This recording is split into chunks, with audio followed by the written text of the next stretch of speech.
Shalom, my name is Joseph Shulam, and with partnership with Brad TV, we are doing a series on the prophets. We did several teachings on the 12 minor prophets, and now we are jumping into the deep waters. We're entering into the prophet Isaiah, which is one of the largest books of the prophets. 66 chapters. Normally, scholars divide the book of Isaiah to Isaiah 1, Isaiah 2. Isaiah 1 is from chapter 1 to chapter 39, and Isaiah 2, chapter 40 to chapter 66. Some even divide it into three parts. Part 1, Isaiah 1 to chapter 39, Isaiah 2 from chapter 40 to chapter 55, Isaiah 3 from chapter 56 to 66. But I'm a graduate, studied in the Hebrew University in Biblical Archaeology and Bible, and there were professors who held this Western view, and others who didn't. And I belong to the school that says, no, not in any way are there three different Isaiahs. There's one Isaiah, and if you believe in prophecy at all, meaning that you believe that God gave revelation to his servants, the prophets,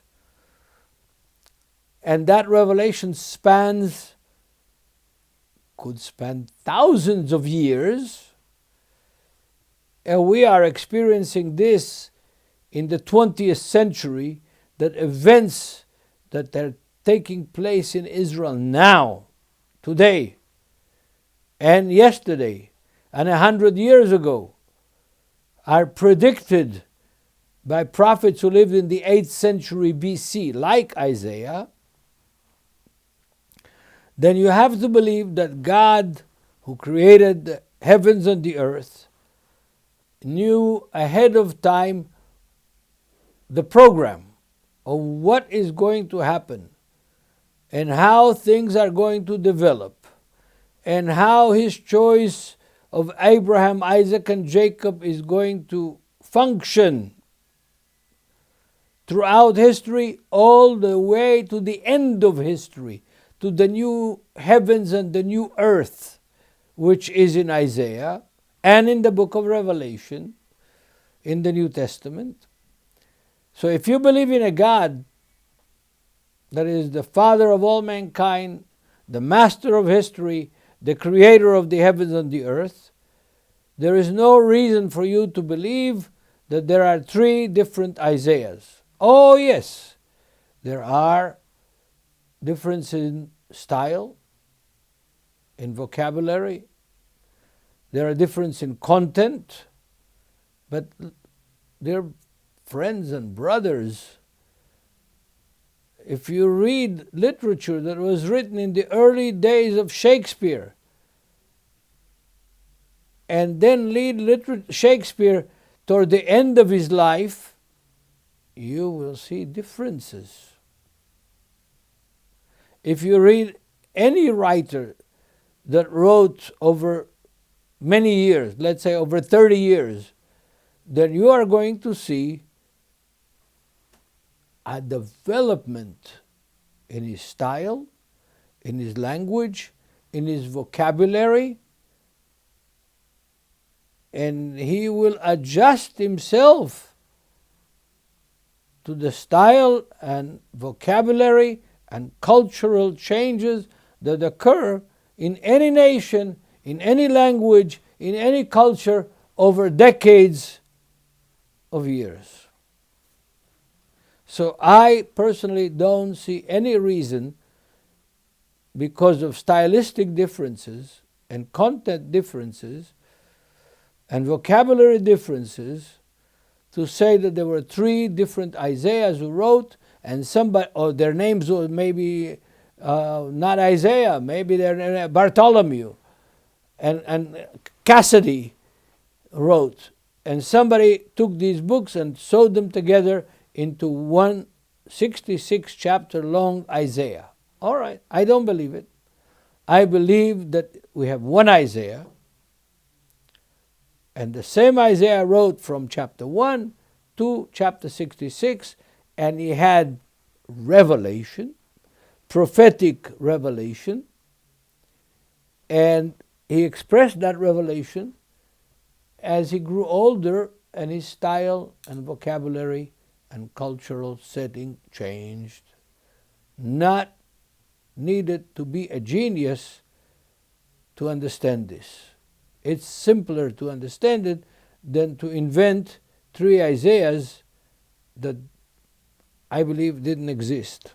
Only one Isaiah existed. So that's an introduction to the introduction of the book of Isaiah, addressing one of the major academic discussions in the last 50 years, 60 years on Isaiah. So we got over that one and remained alive. And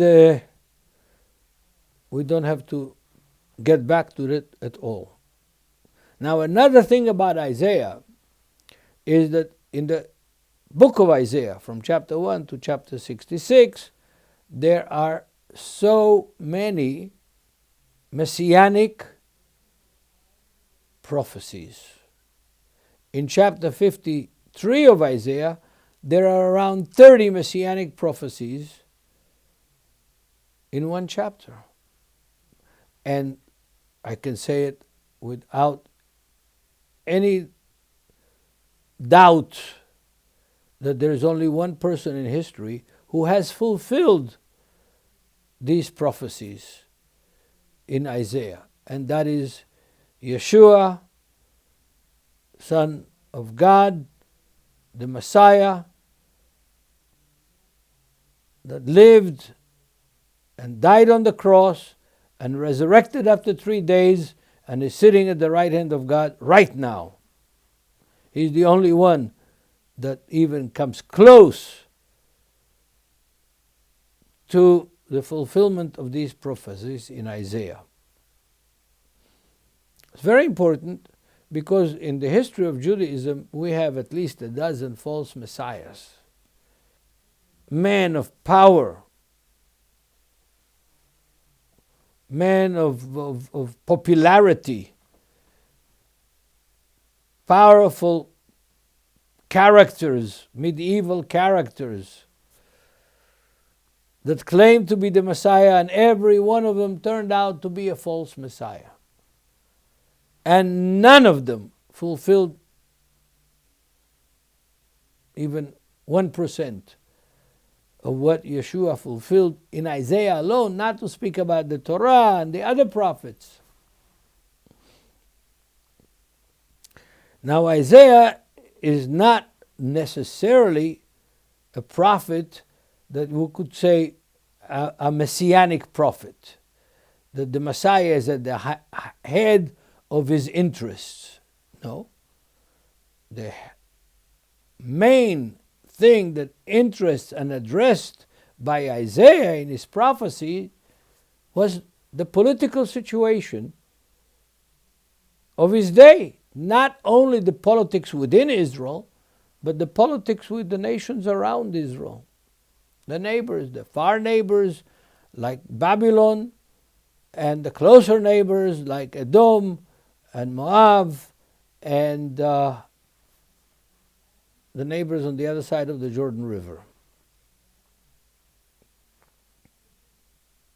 Now, Isaiah opens with the names of the kings during whose reign he prophesied.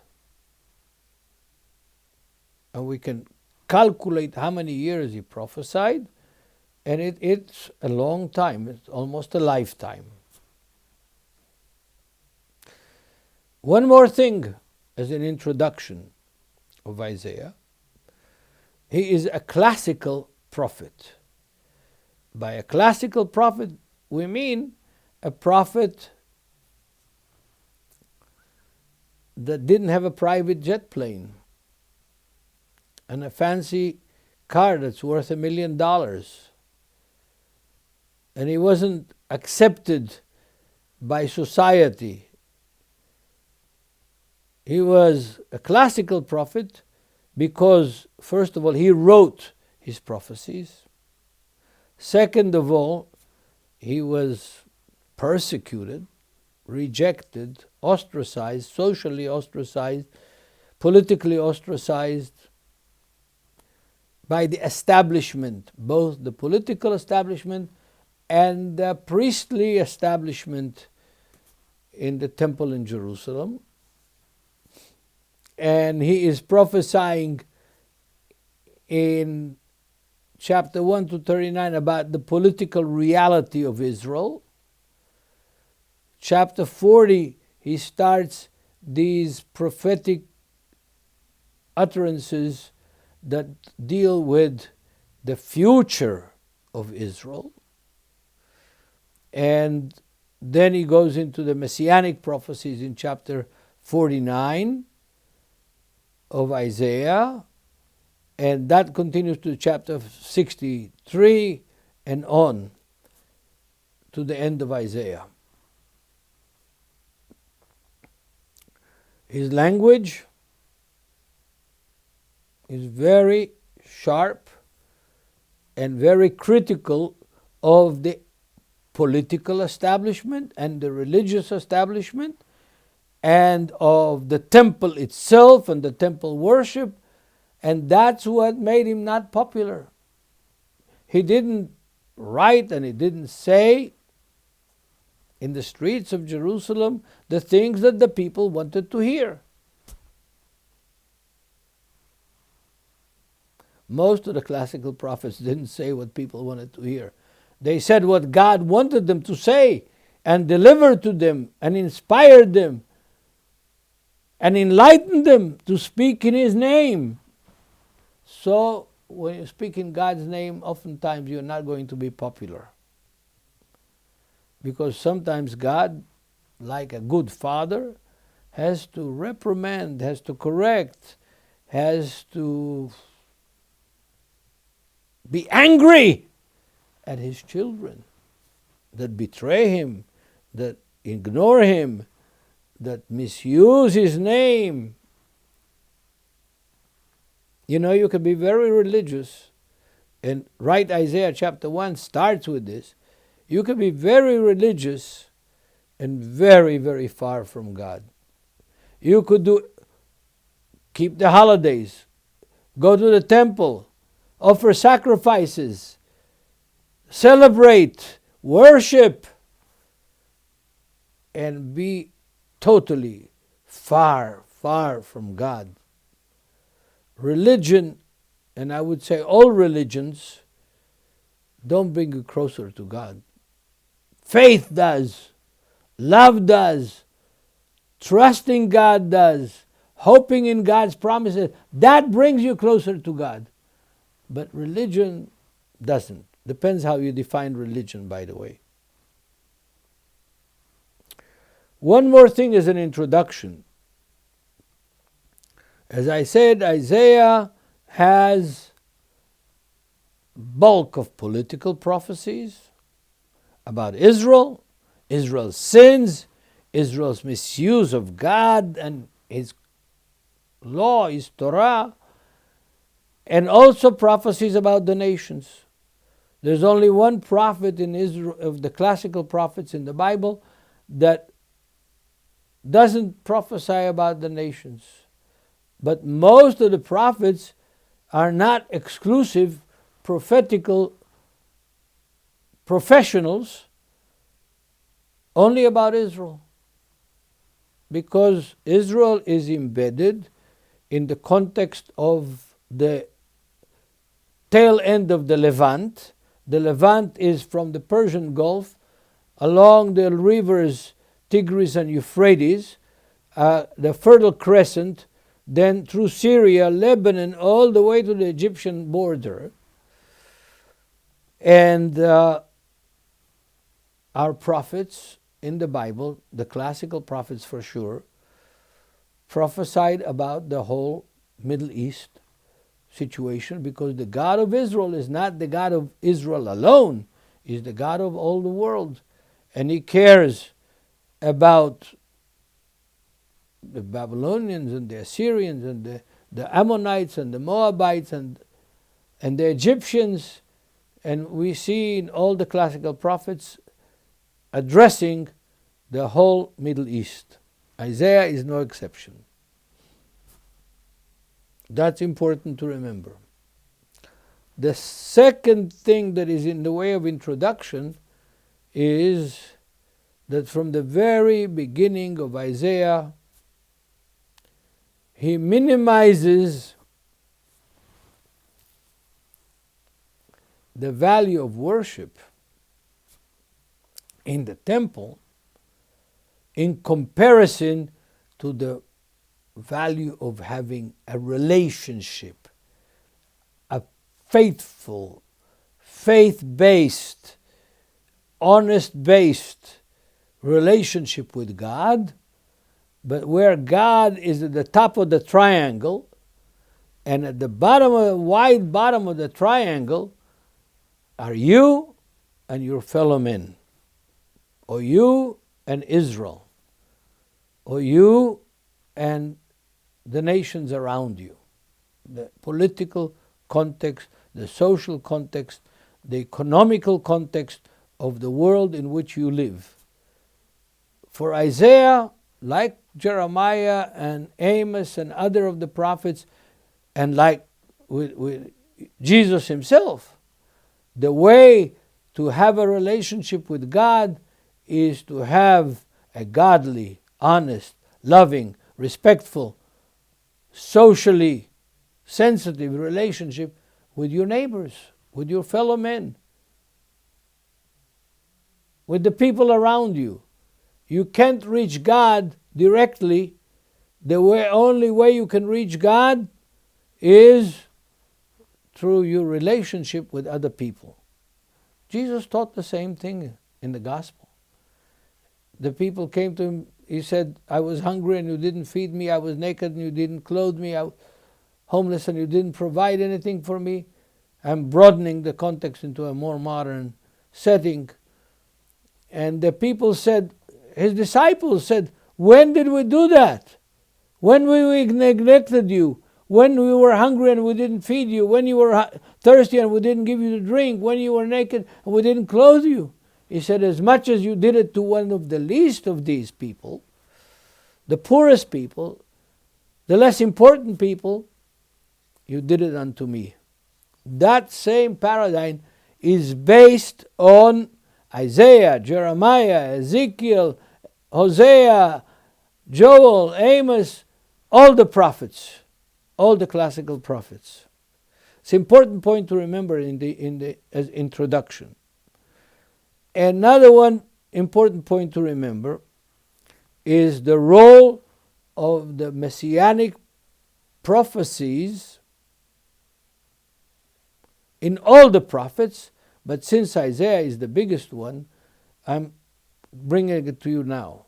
What was the purpose of the prophecies, and especially the Messianic prophecies? In my opinion, the purpose of the Messianic prophecies that were prophesied hundreds of years before the birth of Yeshua in Bethlehem, before the shepherds saw the star, based on the Torah, a star from Jacob will shine, will rise.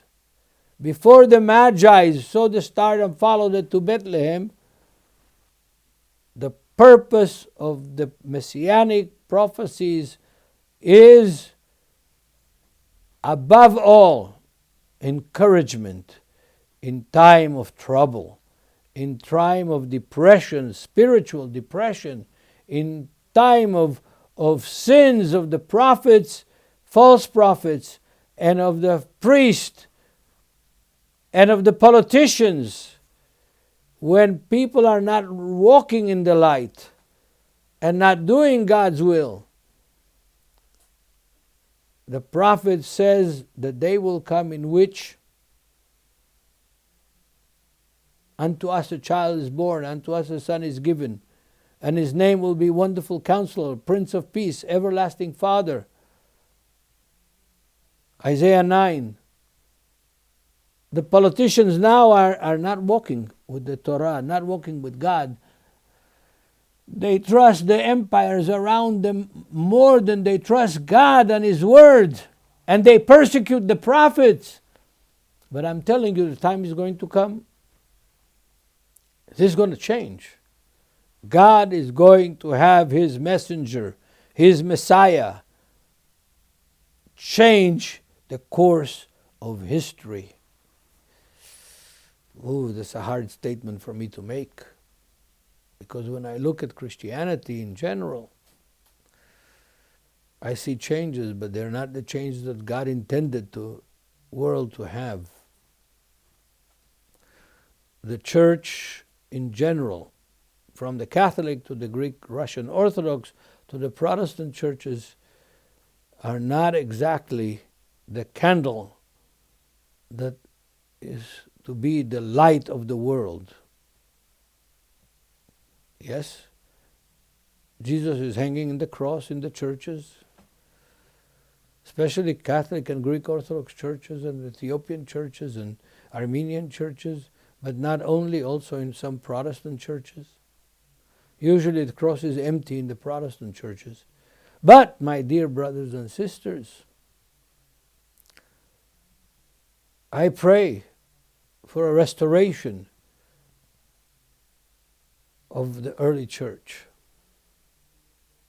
of the teaching of Jesus, of the love that God has demonstrated for us, the human race, when He sent His only begotten Son so that nobody will perish, but that everybody can have everlasting life, the good life, everlasting. So this is my introduction, very general introduction to the prophet Isaiah.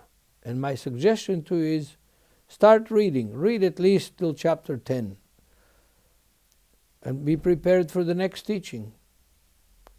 Isaiah chapter 1 on. God bless all of you, and shalom from Jerusalem.